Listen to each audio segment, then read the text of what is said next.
Jerry, we're skipping the small talk. We're on a mission. I'm going to ask you a question straight in. Okay. When you were growing up, was there a band that really affected your entire personality? Do you not know this? No. Oh, girl. Oh, should I guess? I don't. Okay, we can try, but I mean, it's so on the nose that it's like to me, it's like I'm just gonna say it. It was an obsession, and The it's Cure. Blue Oyster it's Cult. it's not that cool. I mean, it's cool now. The kids think it's cool now. Elvis. Mm-mm. Fall See, Out Boy. yes, yes, Yeah. yes, yeah. I I was going figured to you would start keep there, it. but it felt too easy and It's I should so have just easy. started there. Yeah, it's so easy. I there's a scrapbook involved. Yes, Okay. ma'am. I could tell you all of Pete Wins's relationships, his friends, his relational spheres. It's like an issue. And you I know can't what? say anything about it because I'm kind of in the same place. Very different vibes of the band, very different. We're What in was different yours? hemispheres of culture. Yours is gonna be cooler first of all. It's gonna be I don't know. Well, so it evolved with me. I think I okay. always had like a band I was hyper fixated on because when Hmm. I was really little, it was the Spice Girls. And I even had like platform soda brand white tennis See, I knew shoes yours was gonna be cooler. that I was bopping around in Publix with, That is wanting to be so Baby cute. Spice. Mega obsessed. But That makes as I sense. got, as I got into high school, it was the Ava Brothers. Hmm. And I was the same way. That's why when you're like, there's a scrapbook involved, first I went, oh, and then I went, because kind of same. Hmm. And like I could tell you everything about every member of that band. And and then did that thing that is the worst thing to do where when actually they started to go mainstream, I was like, okay, but I was following them when tickets were $12. I got a little gross with it. Yeah, and you know what? Um, That, your developmental period, that makes sense for you then.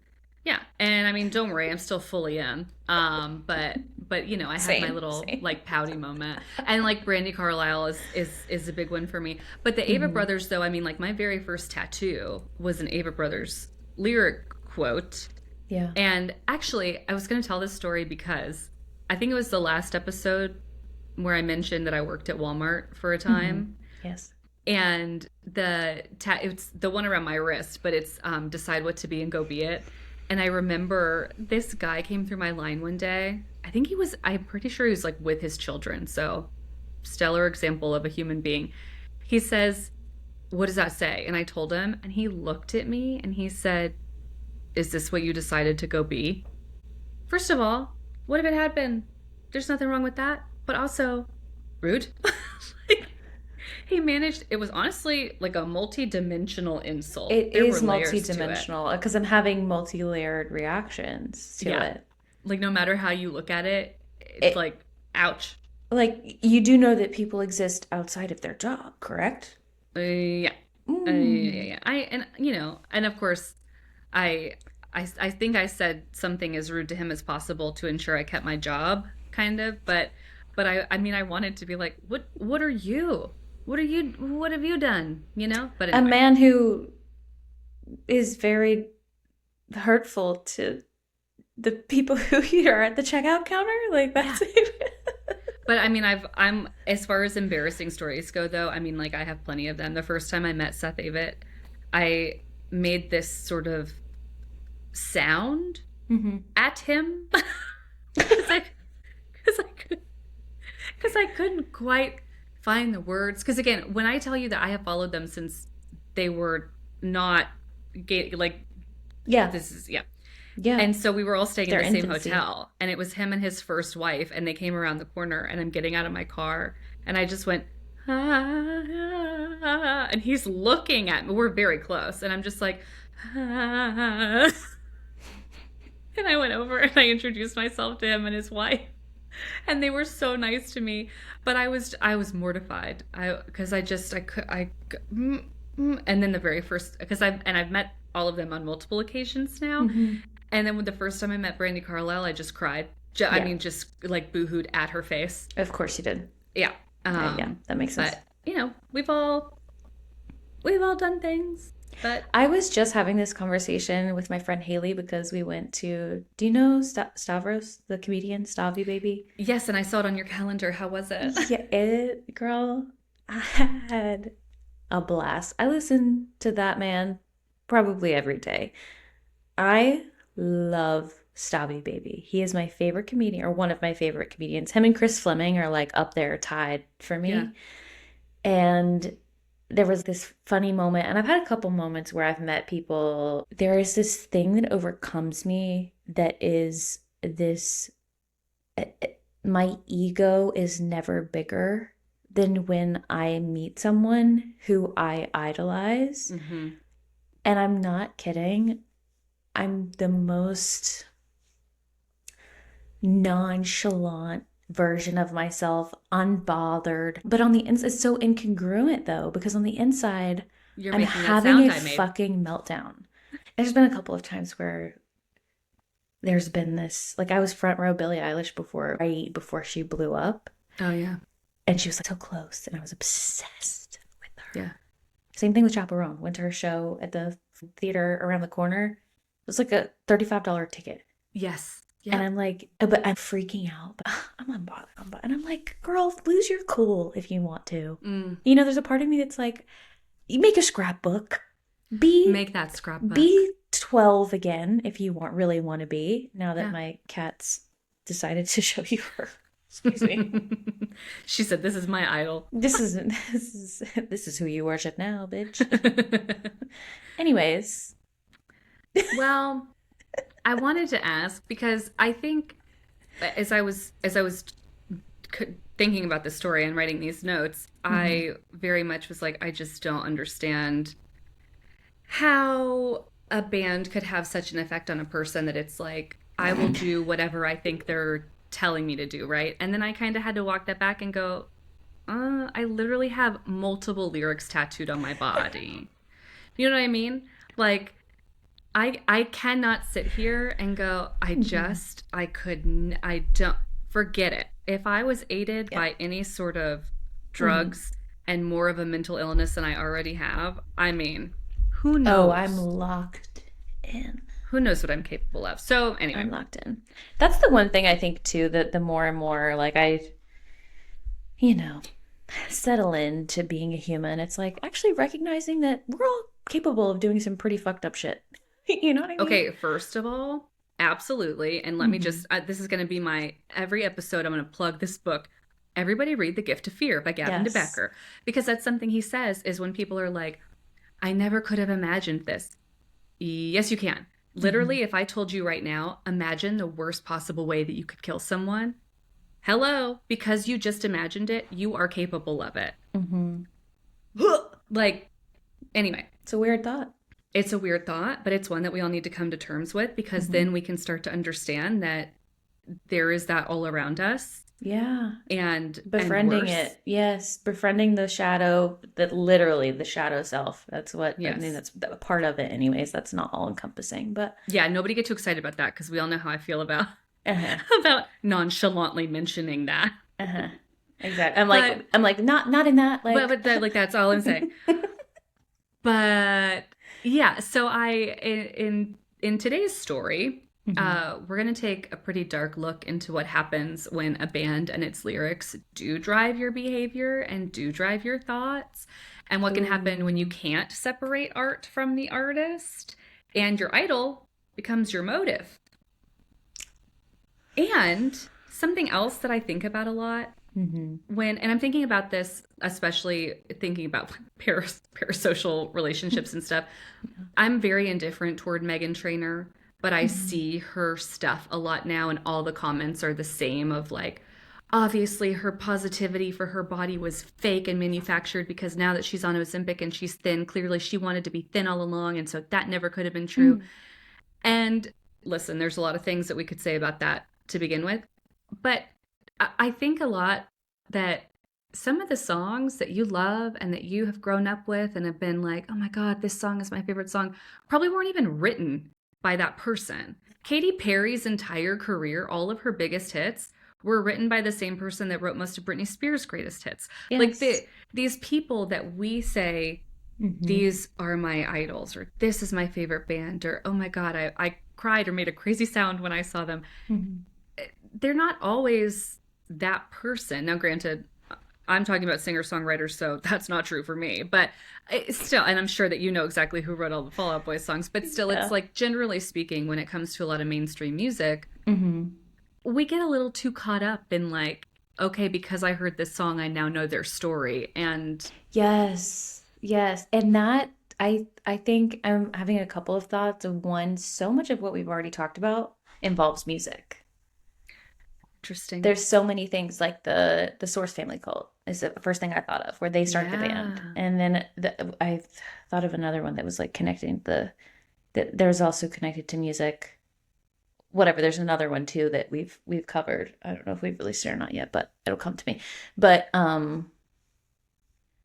there is so much power in music. And two, I've been really in my bag about better understanding this fantastical projection thing I have with relationships, where I just insert the rest of the narrative.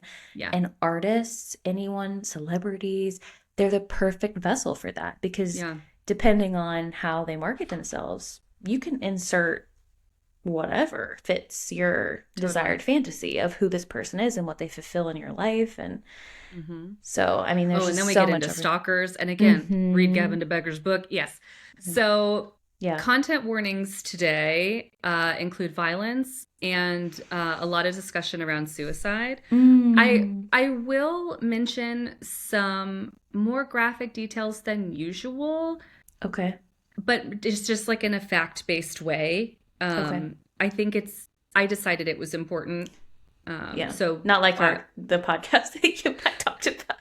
Heather sent me this podcast a couple of weeks ago with the disclaimer of, this is truly the most fetishized version, gore porn thing I've ever heard in my life. And I only made it through like 2.5, maybe 3 minutes before I had to turn it off, because I was like, this person is deeply disturbed. Yeah.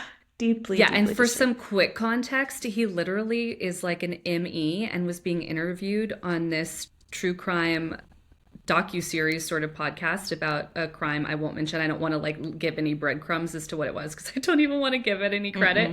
But it's on a major network. It's like a real, actual backed, produced podcast. And I was listening to it going, if this man has not killed someone, he will. Like, it was too much. But we got in a whole conversation about that. We'll bring in another time about the way that actually we're going to touch on it a little bit here. Great. Okay, great. You know, I was rip-roaring ready to talk about it whenever we were texting about it. So. I know. We'll touch on it a little bit here. So great. So with that said, let's get into it. Great.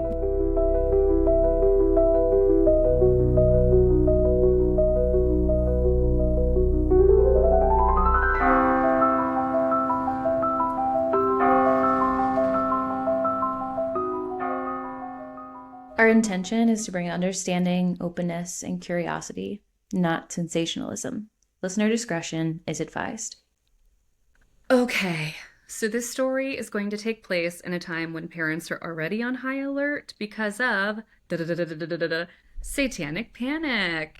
And before I get to the core of my story, I do want to do some level setting around this. We've touched on it a little bit in the Teal Swan story. By the way, Teal Swan was just called out in the Wellness Myth that I'm reading. There was like a whole couple pages about her, and I was so excited that she's just getting mainstream for her shit. So anyway. Yes. Call out people who are causing harm. Yes, like this is the right way to call her out. This is the right way to use her name. Anyway, and I am also going to do a full episode around it because there is so much to it. But to sum it up, the phenomena that we know as Satanic Panic was a panic that swept not just the US, but even parts of the UK, Canada, and Australia from the late 70s through the early 90s. A long time. And the belief was taking over that satanic cults were secretly operating all around you. And they were after the children primarily. And these cults were abusing children in rituals that tortured them, killed them. If they let them live, they were brainwashing them. And in case people were thinking, gosh, how have we gone so long without knowing about this? Well, that's easy. It's because we were all repressing these memories. And this is why it came up in our Teal Swan case, because it turned out that her childhood therapist was one of the leading therapists of this panic. That Barbara Snow. Barbara Snow. I will be doing an episode on her. So. I'm so excited. That claimed that they could recover these memories through special techniques. And she was one of the most influential practitioners in Utah during this time. She was also called out in that book. Excellent. Great. And she acted as a consultant on ritual abuse cases. So what's the name of the book again? The Wellness Myth. The Wellness Myth, right. Yeah. Okay, that one. Got it. So she used the exact same techniques popularized by the book Michelle Remembers. And Michelle Remembers is really what most people credit this panic in the U.S. really like feeding that fire. Because she explicitly believed in the cult network, and the court dismissed anything that she offered, but I digress. The book Michelle Remembers was published in 1980 and was written by Lawrence Pastor, a psychiatrist who treated a patient named Michelle Smith. And if you were wondering what kind of guy he is ethically, he did later marry Michelle. Insert cartoon blinking sounds here. What? Yeah, I didn't know that. Heather, what? Yeah, so I'm sure he was always like really above board, and Oh my! Why is this shit not like? Look at this. I'm fine. Like that is so That's okay. So obviously she was groomed. Allegedly. I'm just saying. Sure. This doesn't feel good. I'll say that. Anyway, we'll save that for like the big episode, but Smith allegedly remembered under hypnosis by her now husband that she was abused by a satanic cult, just like Teal, subjected to ritual torture, just like Teal, held in months-long ceremonies, just like Teal, and was saved, I didn't know this detail either, was saved in the last moment by the Virgin Mary. What? Yeah. All right. So you might think that last little bit might make people go, "Uh-oh, this sounds far-fetched," but it didn't. Instead, people were like, "Oh my God, we can uncover repressed memories." Everybody just sort of glazed over the Virgin Mary, kidnapping her, I guess. Do we have any details about this? Or when I do the full Satanic Panic episode, okay, I will dig them up. But for the sake of my notes, I was like, okay, I have to. We're gonna put a pin here. Her. Yeah, we're gonna tie that in a bow, yes, and we're gonna pull it back out later. But I'm just rolling marbles right now, right, to kind of lay the groundwork for this is where we are, where people are just accepting all of this and absolutely losing their minds, thinking I have to protect my children. Maybe I was in a cult and I don't remember. And I have a quick clarifying question, and this may also be for later. We'll see. Do we know who the perpetrators were? Is this like kinda these kinds, you know what I mean? It was never like release the Satan files. Like there was never that sort of situation where there were names to be named, but it was more about there is a network, and so that's what we need to bring to the court so that they can identify kind of who they are. And that's a perfect little segue into Pastor, our super above board therapist here, starts lecturing police departments, consulting on abuse cases, training investigators to look for ritual abuse red flags. So he's like Criminal Minds for Satanists. And as we discussed in the Teal Swan episode, it spread like wildfire. There were so many after school specials. I think Geraldo was one of the major specials that was run.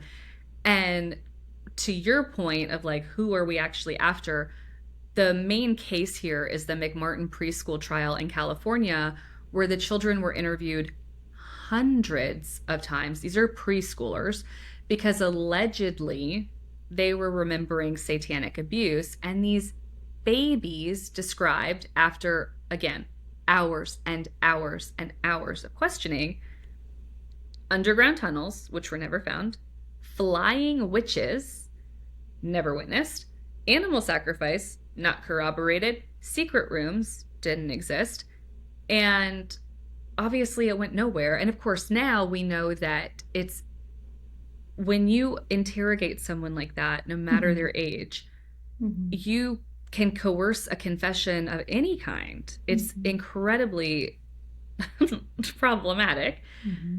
And so modern psychology, that's you, views Michelle Remembers as pseudoscience, obviously. Yeah. And now we know that memory is reconstructive and hypnosis actually increases false memories. But still, again, just for groundwork's sake, that's where we are. We are living in a time where it got that far, where we're in court and we're in front of a judge saying, yeah, these preschoolers saw witches. And we're saying that with a straight face. So this is a side tangent to also add to the pins to be further explored of I'm reading this counterculture, like 60s and 70s counterculture book. And I'm thinking how much of this is like the pendulum swing from counterculture into, right? And we've talked a little bit about that before, but of course these are the lenses that I have on right now. And I'm like, oh, this makes so much sense. Yeah. Contextually.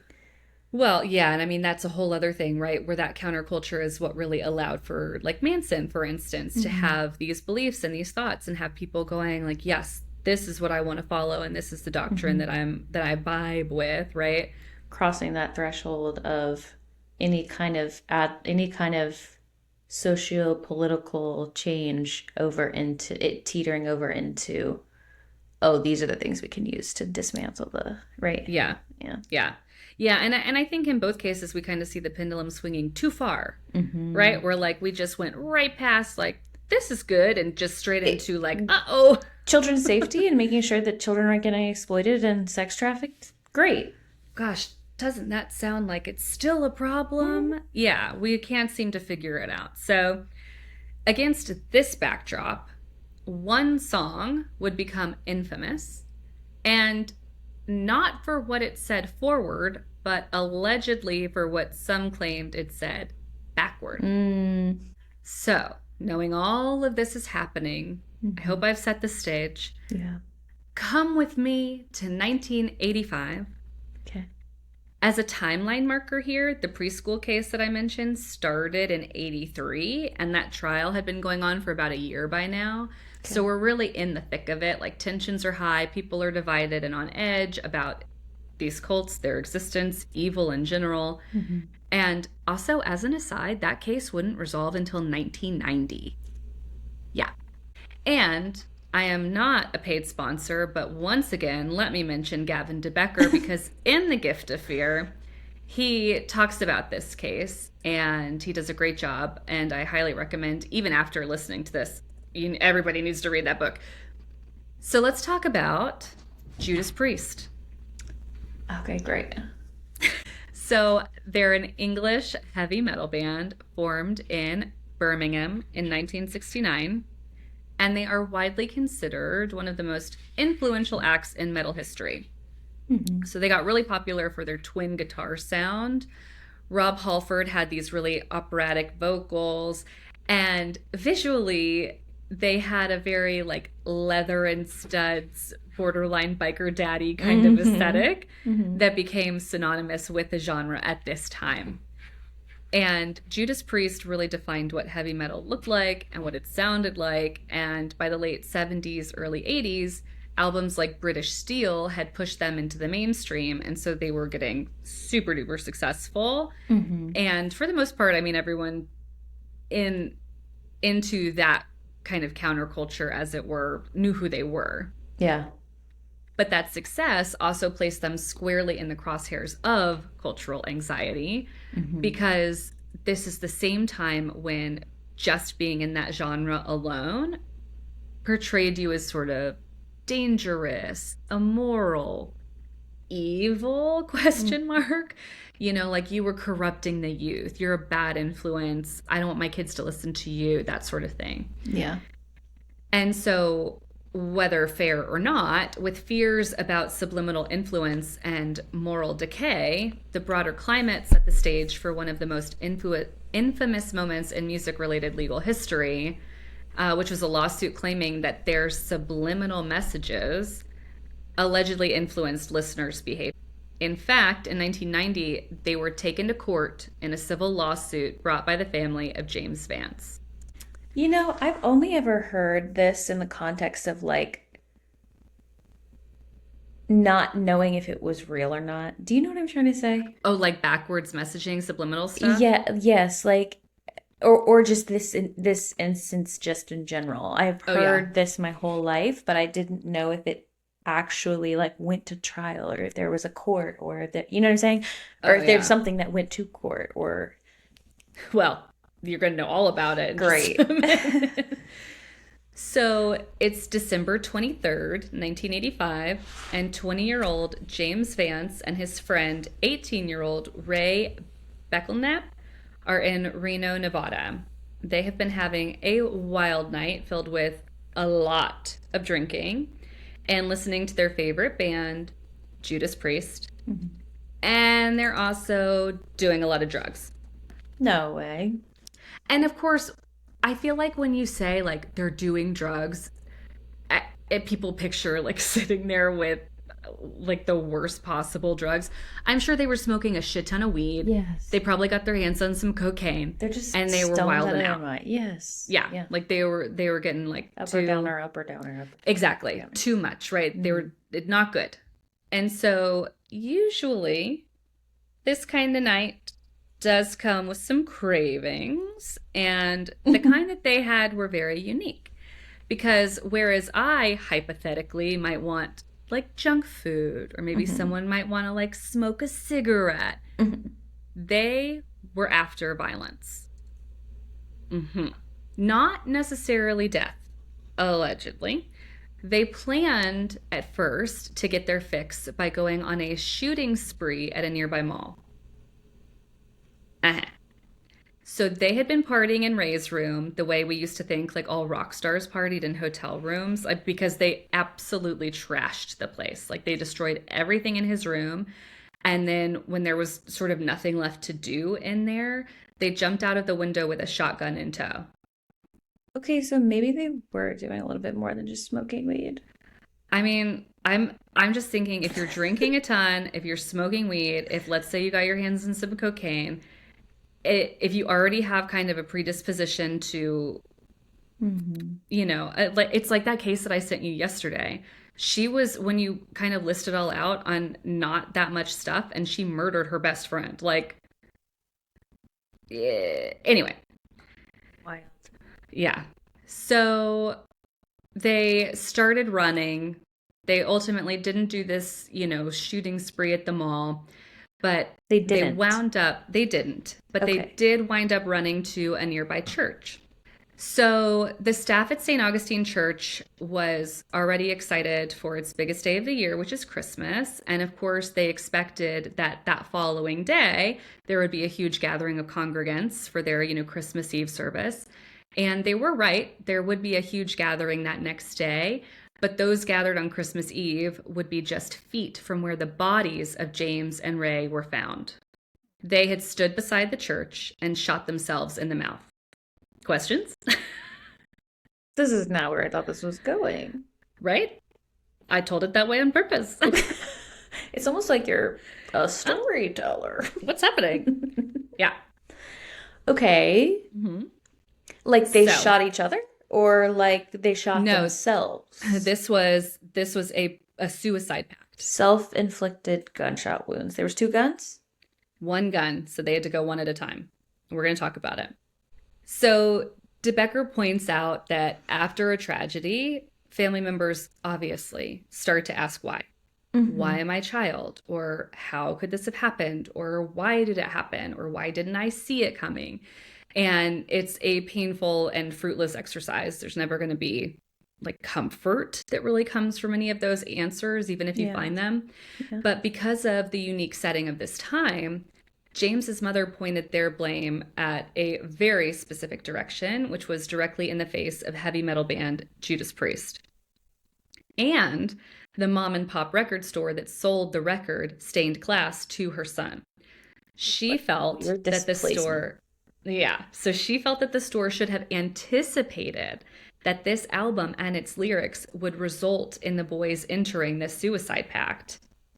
Ma'am. And yeah, Okay. yeah, yeah. And DeBecker actually says that he wishes he wasn't involved in this case because as much as he did over his career and is still doing, and of all the things that he has seen and done, he just did not want to have to challenge her denial. Mm. And he didn't want to see the autopsy report. He didn't want to see the details, the photos. And I will continue to recommend this book because the parallels in studying Vance that DeBecker say match up with gang violence and predisposition to being a violent child are so fascinating, Mhm. heartbreaking, but fascinating. I mean, he lays it out very clearly that it's not actually surprising that he would kind of go down this path. But James loved Judas Priest and how gritty and creepy the imagery was. And this is why I said we were going to talk about this because when he watched his friend shoot himself in the head, the gore did not impress him because it wasn't unique. It wasn't new. It wasn't anything he hadn't seen. It was just now it was in real life. And you and I keep talking about this because we are so numb to violence. And just like all Americans, he had been growing comfortable with images of gore for a long time. He briefly considered bailing on the pact as he looked at his friend's body, but ultimately decided to go through with it because he didn't want to be blamed for Ray's death. So he picked up the same shotgun. And as you're probably wondering how I know what he was thinking, he didn't succeed. He had the briefest hesitation, so he wound up shooting off his chin, his jaw, his tongue, and his teeth. And I will spare details of how he appeared in court because I do think that's a little like we don't need to get into it. But I will share a picture of his actual like healed, not gory face. But he did survive this. Oh, that's worse. Okay, I'm not gonna say that. Well, I think it's fair. I mean, he like it is unbelievable. DeBecker talks about this idea that media could make someone do something they wouldn't otherwise do. Mm-hmm. And researchers in his office looked into it and found some kind of funny things I won't include for spoilers that are Mm-hmm. very literal about media hurting somebody, but no real evidence that any media, whether it was music or art or whatever, has ever actually flipped something in someone's brain and made them commit an act that they wouldn't have done otherwise. Mm-hmm. And the group Judas Priest did not create James Vance, but he definitely put them in the spotlight. And it's interesting because DeBecker was able to interview him, but of course his mother had to like translate for him because with most of his tongue gone, it's very difficult to speak. And DeBecker points out that the band had a lyric that's they bathed him and clothed him and fed him by hand. But James recalls hearing it as they bathed him and clothed him and fed him a hand. And so he was inadvertently rewriting songs that, in this case, were caring to cannibalistic. And I think that's a really prime example here of we're not going to actually get anywhere with this idea that Judas Priest sort of brainwashed him, right? And the case alleged ultimately that subliminal messages hidden in the band's song Better by You, Better Than Me compelled the boys to harm themselves. So the song at the center of this case is bleak, like it's emotionally heavy. Most songs that we really love are, but it's also introspective and vague because this is 1970s rock. Like, we're not winning any poetry contests here, right? But there are lines like, I can't find the words, my mind is dead, and tell her the world's not much living for.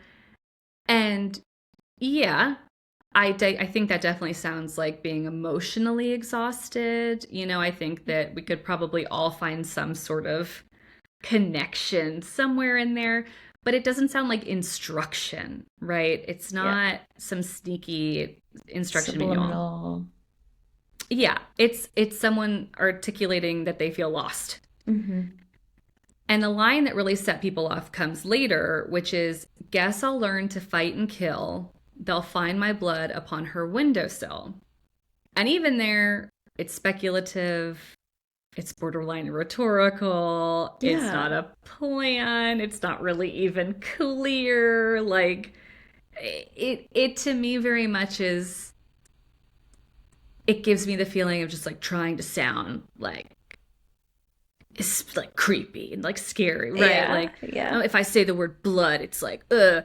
But Yeah. to like none of the vibes that I get from this are any different from like Michael Jackson's Annie, Are You Okay? Like I Smooth mean, Criminal. Like all I can think about is the fact that there's so much music that is exactly like this.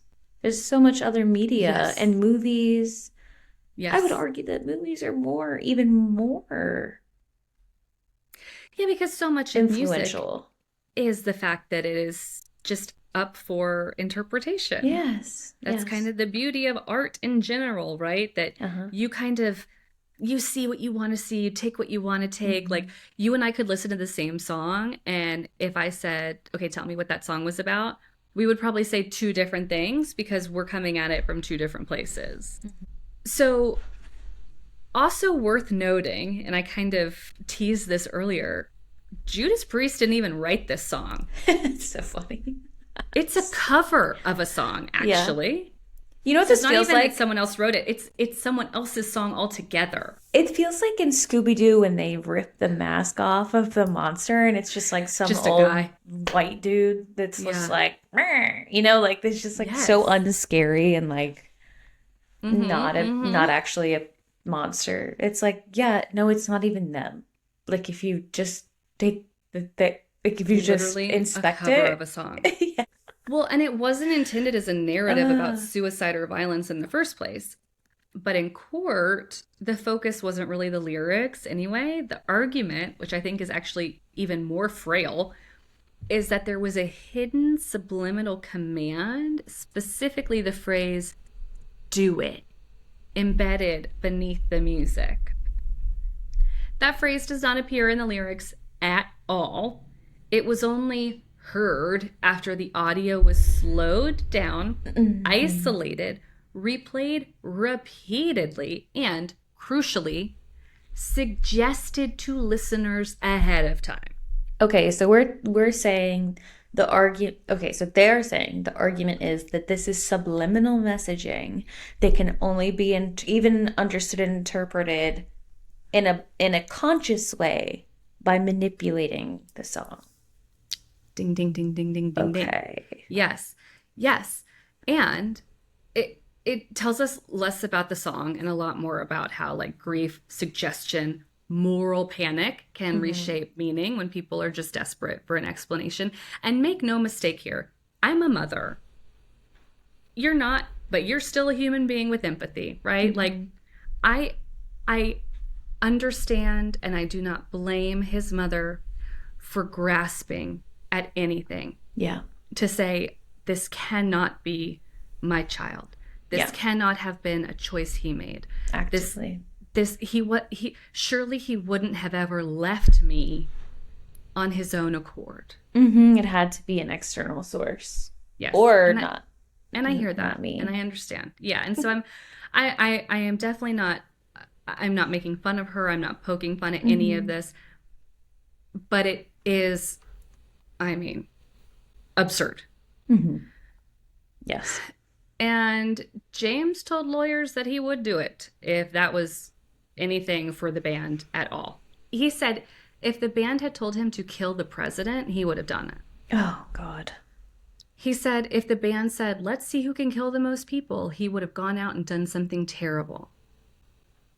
What really gets me about this case Hmm. is that, like I mentioned, it's by a different band altogether. It was written and first recorded in 1969 by Spooky Tooth, which was not a metal band at all, but rather a psychedelic blues rock band that was coming out of the late 60s British scene.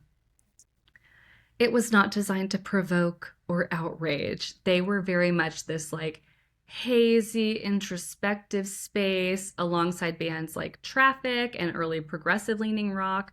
And so, for the most part, their lyrics were emotional, impressionistic, and again, ambiguous, which we see in this song.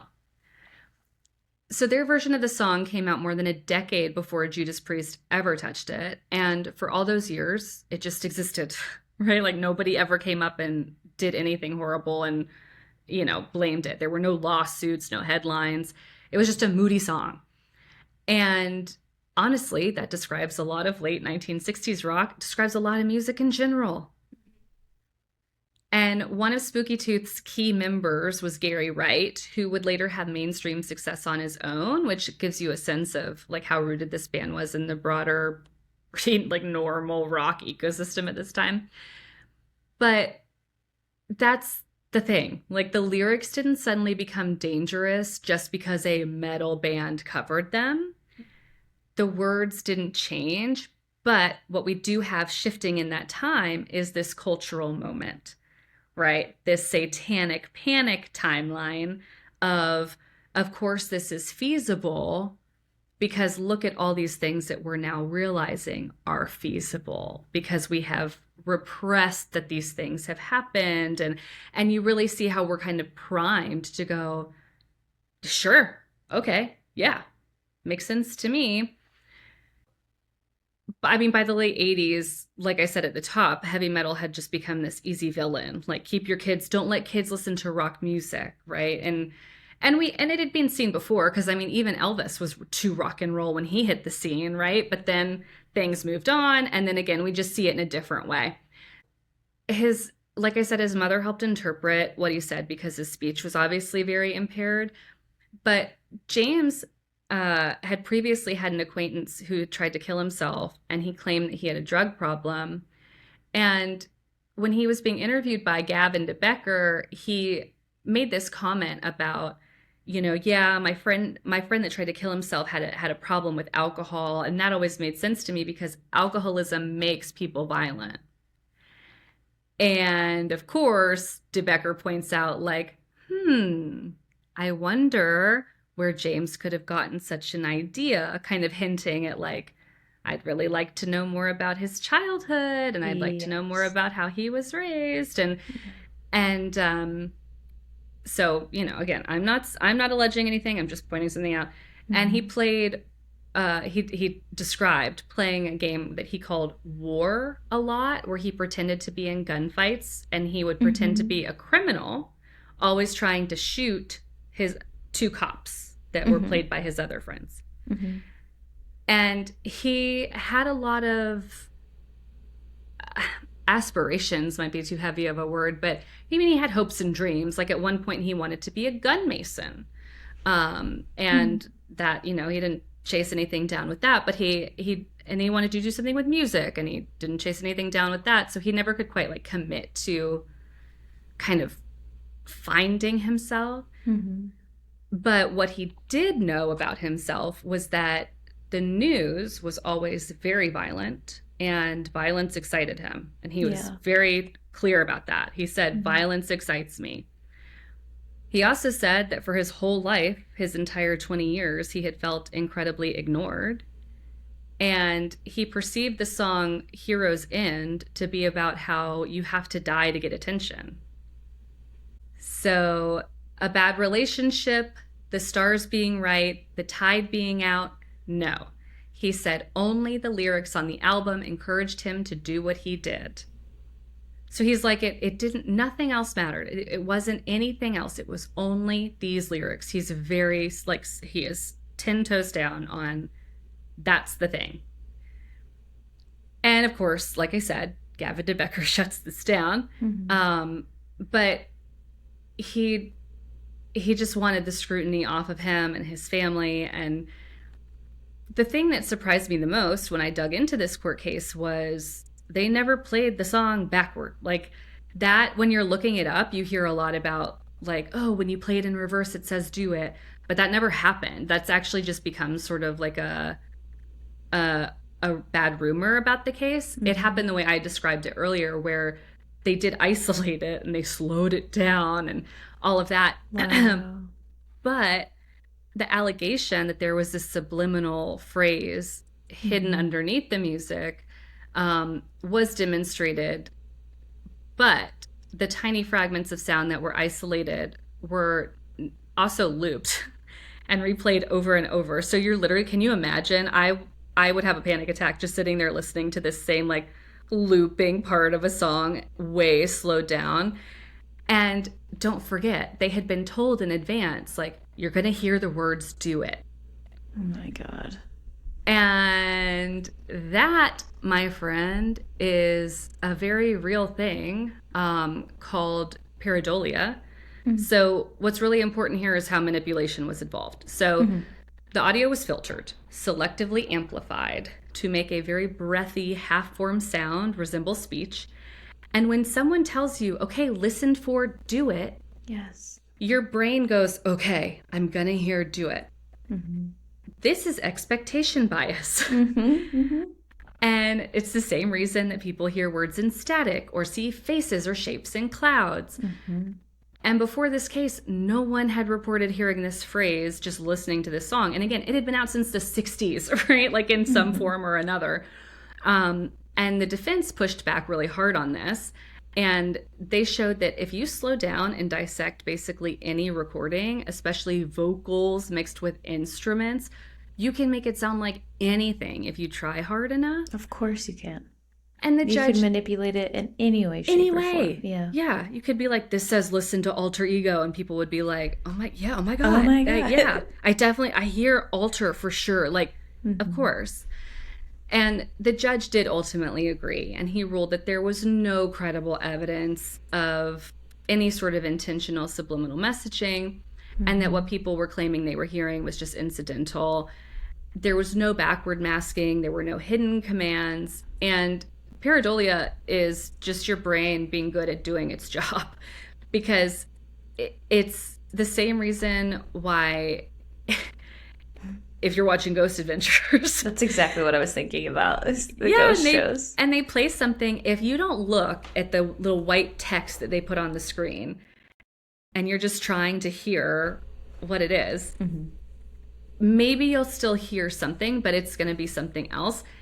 The moment you read it, it's like, oh my God, yeah, I hear that. Of course you do. Because your brain is wired to recognize patterns quickly, because evolutionarily speaking, it's safer to assume like, oh, that's a face than to miss a face. It's why we see faces in bread. Yeah. We see Jesus in bread, right? Yes. Like, because your brain's like, yeah, probably a face, which could be danger. So let me make sure that I see it. Protect myself. Yeah. Yeah. And it happens automatically. It's very much like below conscious thought, because the brain fills in gaps when information is incomplete. So fear, grief, expectation, that's all going to turn that way up too, because your nervous system is like, okay, what are we doing? I got to figure it out. So that's why it matters so much in this trial, because if you're sitting on a jury and you're trying to decide, like, is there something in this song that is telling someone to kill themselves or kill someone else or commit violence? And this might be a little bit of a tangent, but I just, to kind of like loop everything together, I do want to point out too that what pareidolia becomes really relevant here, because it's doing the exact same thing that your brain does during these so-called recovered memories. It's just a different kind of stimulus, because with pareidolia, the brain takes something kind of vague and it fills in the gaps. And with recovered memories, it's the memory itself that it's trying to just like force into place. Yeah. But we know that memory is not a recording, it's reconstructive. So every time we remember something, we're just sort of rebuilding it using fragments of that memory. And so when someone is told like something bad probably happened to you, you just don't remember it yet, the brain's like, okay, what could it have been? And it starts finding those things. It's the same reason that my toddler and I start every morning saying, today is going to be a great day. because it forces your brain to look for reasons why your day was It's great. going to be the yellow car theory. Yeah. Mm-hmm. So anyway, Well, I also too am like can't help but note that, and this can be expanded in so many different ways, but your internal biases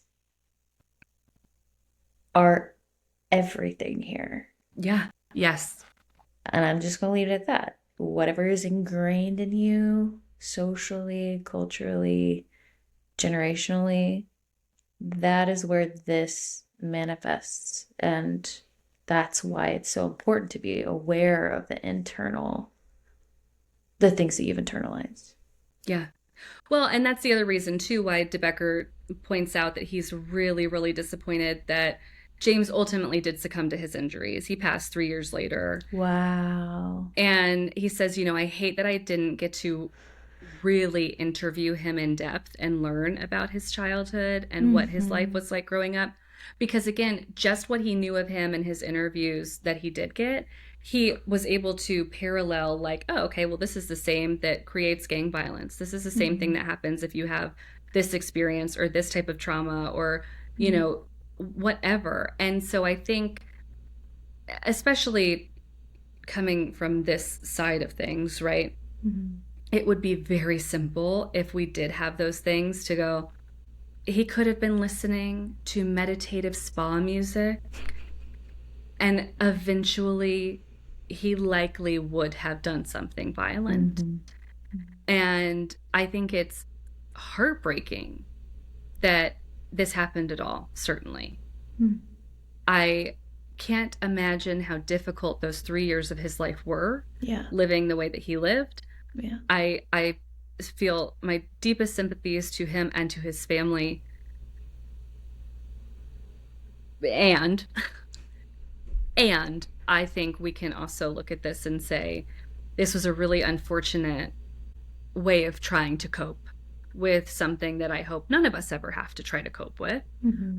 Right? But the court did decide that the proprietors of the record store could not have anticipated this, right? Thankfully, because it was like a little mom and pop like store. And after expert testimony, extensive examination, the court ruled in favor of Judas Priest. So there was no evidence of subliminal messaging, and affirming that music could not be held legally responsible for such actions. So the case did become a defining example, though, of course, of how this sort of moral panic, fear, and grief can really put art as a thing on trial. Fall guy, yeah. So, yeah, and I think it's interesting too, because something that I thought about when I was making these notes is that recognition is really important, and we see this with our addiction to social media. And you are recognized for violence, right? Like you do get that attention. And it's sort of a major bummer that in some ways he was correct, right? With this really upsetting thought of, I've never had attention, but if I had done this, I would have gotten so much attention. And even though he wasn't successful, he got so much attention. He's still getting attention. We're talking about it now. And I think also why you and I were like, how do we do a podcast where we don't feel like shitty people? Where we don't feel exploitative, or we don't feel salacious, or we don't feel like we're sensationalizing things. Because I don't want to take away focus from him as a person, but I also want to make sure that we're putting a majority of it on the mental health aspect of it, of you have to cope with your shit. Because otherwise you are priming yourself to do something that you cannot take back in various measurements and levels, right? I'm not saying like nobody that gets the help they need is going to go out and do this, but it would have helped, My gears, you can probably hear them. I mean, I'm like, there's so many. I have two specific things that are coming to mind that are feel the biggest in the room with me.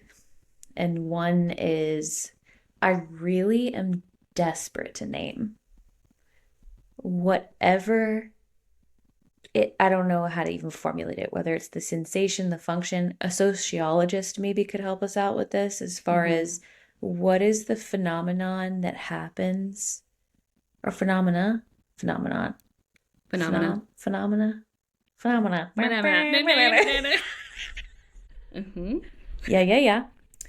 What is the phenomena that happens when, whether it's an individual or a collective group, finds, again, they're maybe potentially not working through their own things, whatever, right? There is this displacement that happens that it feels almost fantastical, where it's almost like this delusional, fantastical thinking of kind of, as we said, breaching the threshold of this concept and idea, specifically in this instance, that it's like, okay, Judas Priest is quite literally subliminally messaging my child to Mm-hmm. do these things. Like we could psychologically break that down, but it's such a specific feeling of, and there is a part of me that wants to name it as like a level of um absolving themselves of accountability, which is a little bit more judgmental. And then there's another part of me that's more empathetic and understanding, that's like, this is probably the most intolerable thing that a parent could go through. So Yep. I have deep empathy for this person's experience in that way of like, of course you're going to try and find everything You humanly just want to make possible. sense of it in a way that doesn't Yes. make you have to look at your own shit. Yeah. Yes. And so it just, in my opinion, I think it is worth noting that being curious about, and whether it's in this instance or any other instance, where the harder the forces are trying to make a square peg fit in a round hole,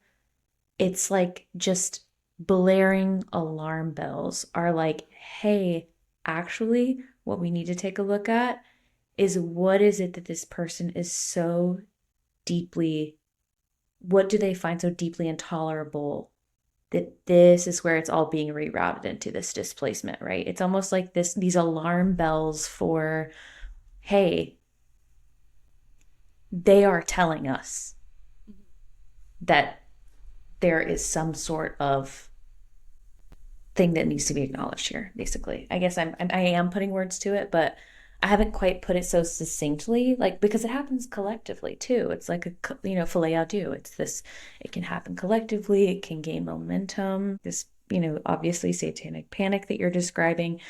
And as you were kind of paralleling the two, right, and how they Yeah. like amplify one another, it's all I can think about is this tells us so much about what the people who are doing this, like, what does it say about the people who are, whether they themselves have experienced like deeply disturbing and traumatic experiences, or, you know, is it a collective social, lack of support systems and our social, all these systems that are put in place that cause this pressure to make things less tolerable on purpose. Anyways, I could keep going, but that's kind of like the first big pin. And then the other one completely flew out the window because I got so into that. The other one was more related to, come back to me. Oh, it's right there on the edge of my awareness. It was something that you had said about most recently, what you were talking about. Do you remember what you were most recently talking Bad. Like not looking at your own shit, about? looking anywhere Mm-hmm. else. Mm-hmm. Getting attention Mm-hmm. for the wrong reasons. Mm-hmm. It was towards the end. Some of your Uh, end points. that if he had been able to interview him about his childhood, he Mm-hmm. probably would have figured out exactly what was going to happen. Mm-hmm. That if we don't cope with our things, Yeah. it's going to come out in some other way. Well, while you try to find it, I'll Mm-hmm. also, just to kind of add on to exactly what you just said, Yeah. that's something that I think is really important to note is that the trial did not focus on alcohol intoxication, Mm-hmm. any sort of drug usage, depression, suicidal ideation, youth mental health resources or a lack thereof. I mean, there was no look at what happened here, right? It was just, is this song evil or not? Which is Yeah. pretty unfathomable when you really think about the the amount of players in this going every day to court, and this is a conversation that we're having, Yeah. as opposed to like, hey kid, are you okay? Yeah. It's so frustrating. It's like you're completely missing the entire. It just is so Well, it's also, derealizing. It destabilizes your understanding of reality. and it's such a bummer to look at. This was like the mid 80s, right? Late mid into the late 80s. We are no better than we were in the 1600s, Mm-mm. accusing women of being witches because we wanted their property. Like, Mm-hmm. nothing has changed. Groupthink is still the same. It is still very much like, I mean, yeah, listen, this conspiracy theory is picking up a lot of traction, and so you know what? I'm on board too. And then we've lost the plot. Yeah. And we're forgetting what's important at the heart of it. And I wonder how many parents, I don't know, especially not in the 80s, but I hope that some parents saw this and thought, I need to have a talk with my kid. And not about what they're listening to, but how they're doing, right? And I mean, I don't know that it happened. I don't know that it happens now, but like you have to do the uncomfy stuff. I've been thinking this is not what I was gonna say. I'm sure it'll come back to me after we hit the stop button. But I've become more and more aware as I settle more and more into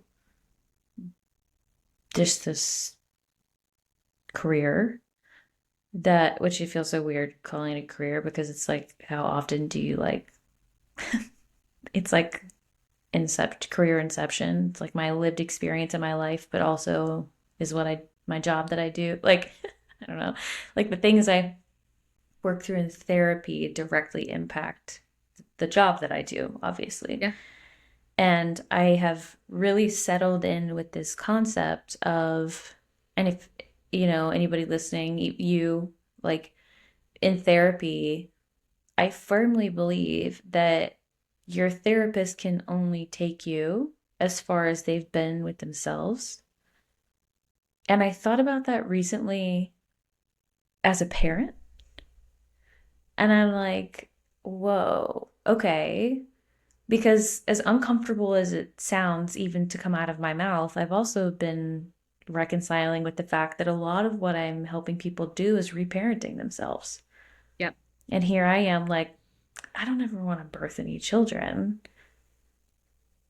And I'm like, wait, but I'm helping people reparent themselves. And also, it is very clear to me when I hit these like emotional or cognitive or like psychological walls with people because I can't see past it. If for them, if I can't see past it for myself. So it reinforces this further, deeper work within myself. What a wild concept that also kind of feels like it makes me have a lot more empathy for parents. Like, and as much as I am, there's many hills that I want to die on as far as, the problems that I think can be blamed on a lot of on just parents in general. Yeah. It's really a systemic issue, and we can get into that. Every other episode relates back to that in one way or another, but yeah, it just feels like so much of people not either not being able to or not. They just say whether it's Well, I think refusal or a lack of an opportunity due to their circumstances of like taking care of themselves and their body.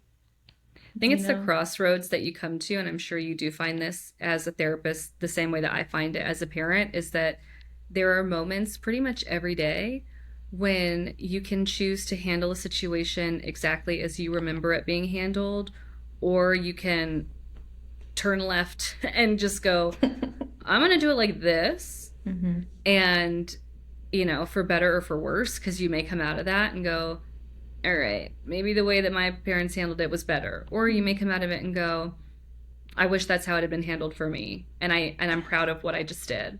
And Yeah. it's that. And I think especially when it comes to the conversation of mental health and taking care of yourself, like it's not easy to just cultivate a relationship with your child where you're like, hey, you would tell me if you were like super depressed, right? Because how do you do that? Especially as, I mean, developmentally as teenagers, I feel like I say this every time we talk about teens, but their whole job is to hate their parents Right. so that they can unenmesh from them and be their own identity, like they have their own identity outside Yeah. of their parent. It's like, okay, I have to distance myself from you. Therefore, it's like right now, developmentally, it's me not liking you Yeah. because I'm so different and I'm so misunderstood. And it's a developmental thing, it's like an evolution thing.